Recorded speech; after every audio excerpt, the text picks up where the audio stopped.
오늘 우리는 마가복음 14장을 읽었는데 크게 7문단으로 나눌 수가 있습니다. 11절까지는 유다 지도자들의 예수 살해 음모와 마리아의 도의 사건 및 가룟 유다의 예수님 배반에 대해서, 12절에서 26절은 최후의 유월절 만찬과 가룟 유다의 배신 경고 및 성만찬 제정하신 사건에 대해서, 27절로 31절은 제자들의 도주 및 베드로의 예수님 부인 사건을 예고하고 있고요.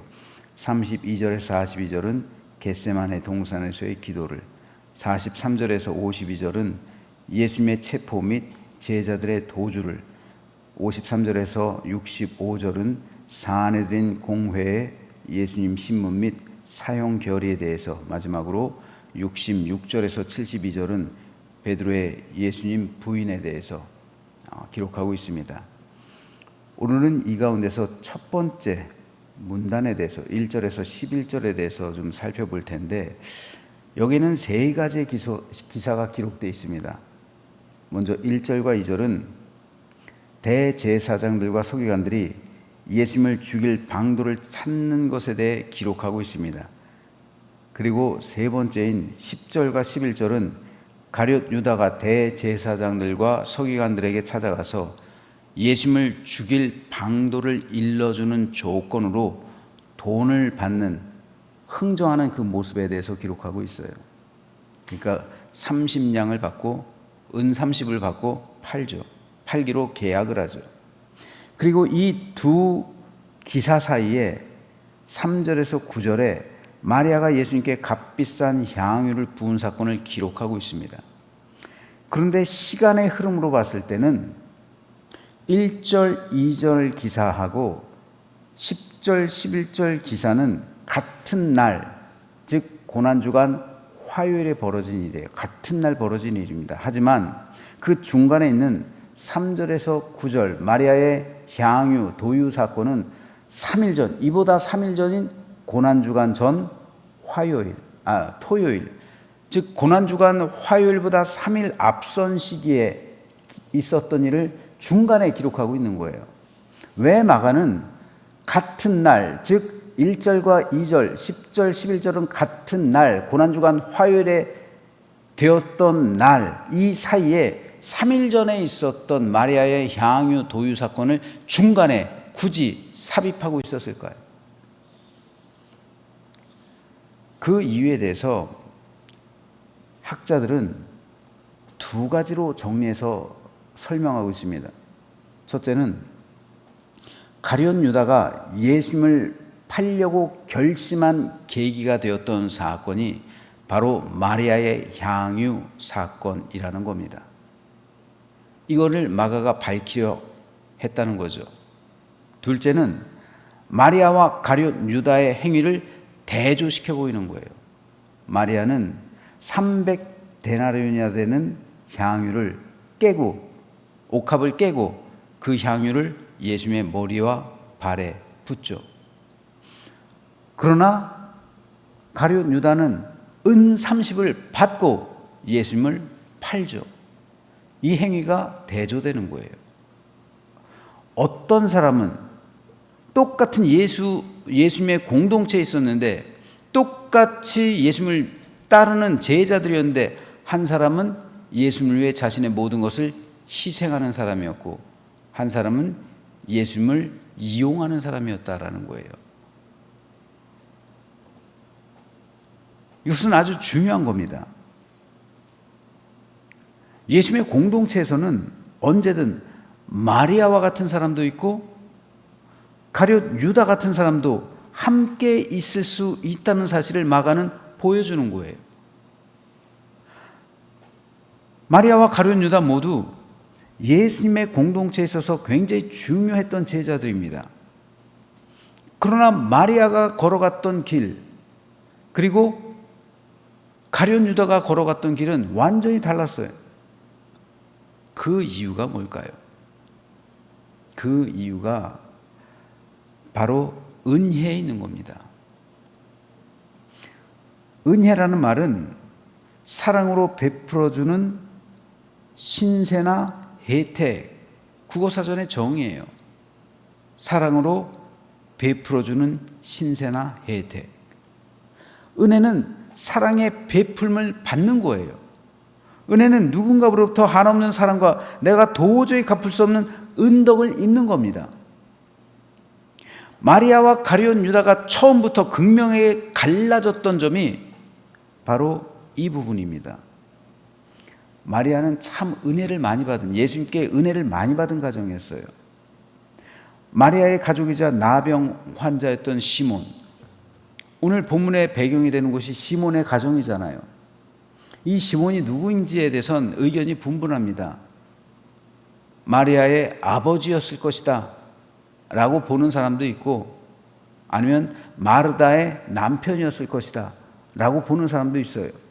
어떻든 마리아의 식구예요.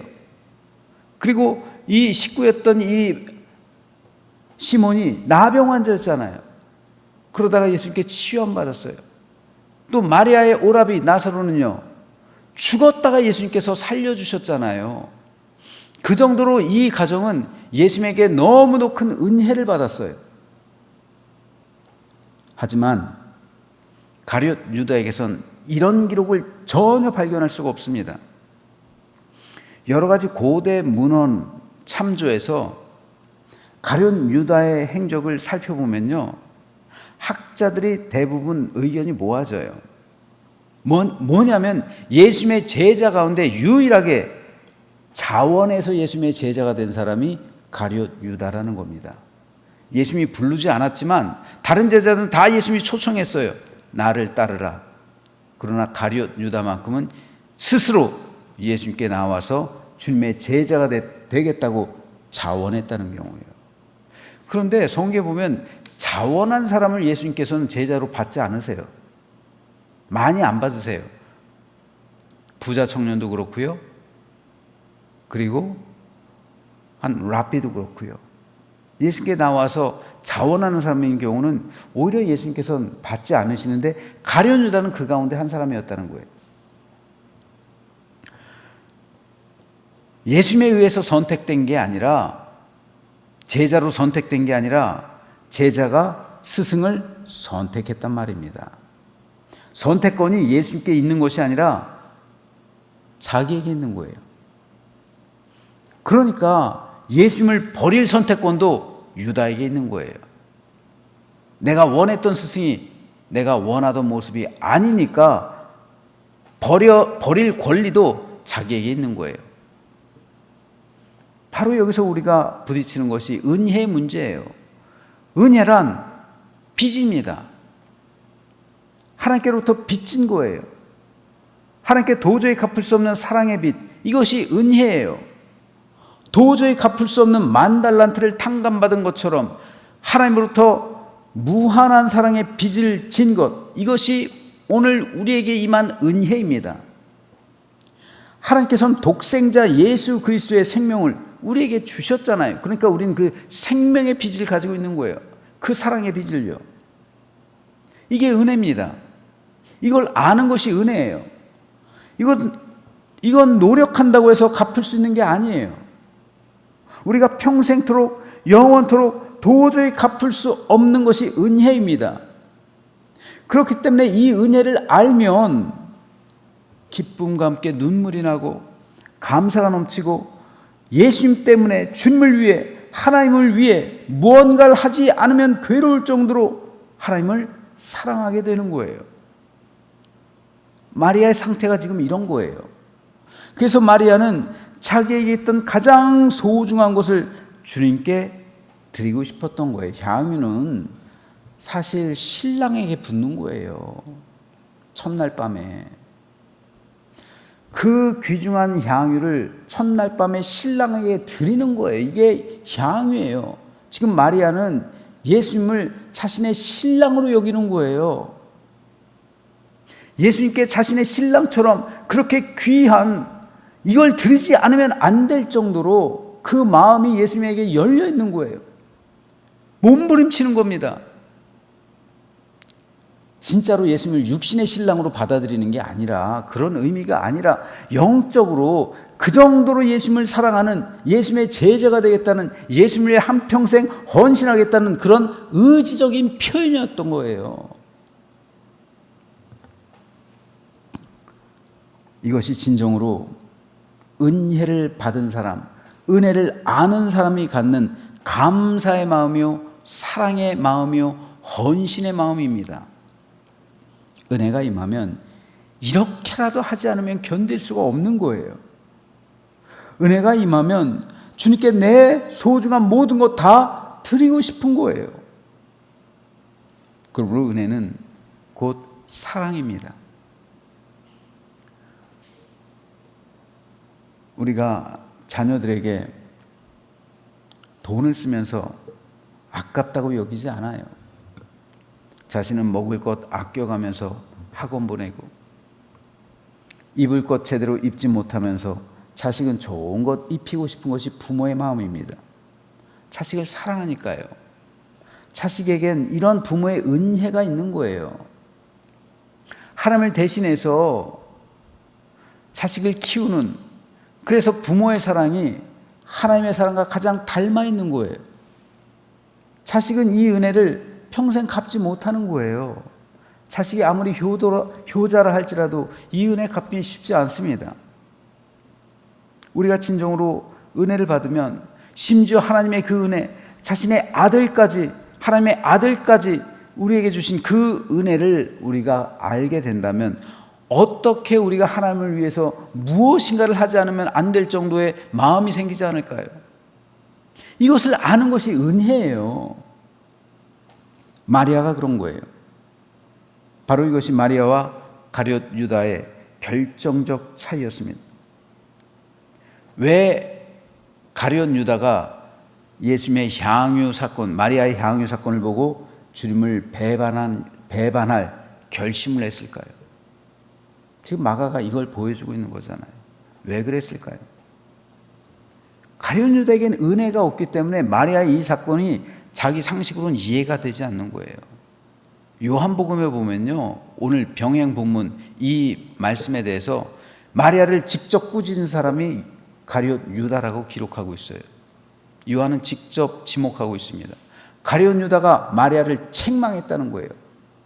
야, 이 돈 팔아가지고 300데나리 정도 좋게 되는 이 돈을 차라리 가난한 사람들에게 나눠주지 지금 뭐 하는 짓이야?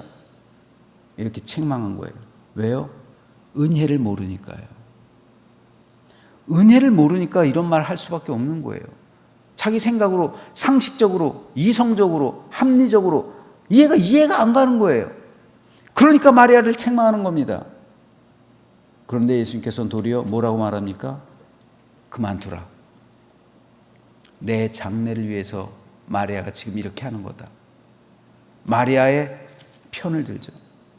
그랬을 때 가룟 유다가 그 말에 시험에 들었다는 거예요. 그리고 곧바로 나가서 예수님을 넘겨줄 방도를 찾고 흥정했다는 거예요.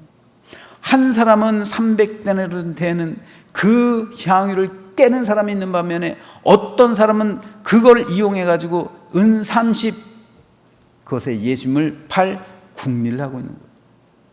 은혜를 알고 알지 못하고의 차이가 이런 차이를 만들어낸 거예요. 오늘 우리에게도 그렇기 때문에 이것은 중요합니다. 함께 우리가 믿음 생활하고 있지만 은혜를 받고 믿음 생활하는 것과 은혜 없이 믿음 생활하는 것은 차원이 다른 거예요. 은혜가 있으면 예컨대 괴로운 일도 기쁨으로 할 수가 있어요. 반면에 은혜가 없으면 좋은 일을 해도 짜증과 원망이 섞이게 되는 거예요. 은혜예요, 은혜. 은혜가 있으면 불평거리가 사라져요. 감사로 변해요. 하지만 은혜가 없으면 내가 선한 일을 해도 그 가운데 마귀가 역사하는 거예요. 가룟 유다처럼. 그렇다면 저와 여러분은 어떻습니까?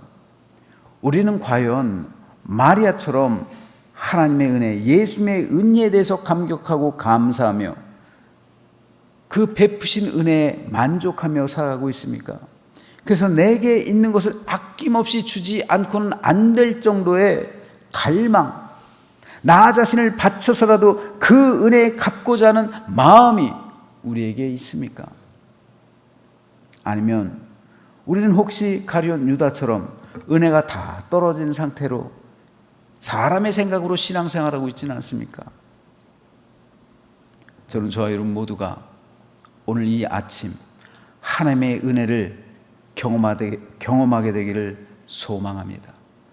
이슬같이 내리는 하나님의 은혜, 날마다 잔잔히 내 삶에 흐르는 잔잔한 시냇가가 되어지는 그 하나님의 은혜가 오늘 나의 삶을 적시고 우리 가정을 적시고 나의 인생길을 적시고 매일의 내 삶 가운데 내린다는 그 사실을 체험하게 되기를 소망합니다.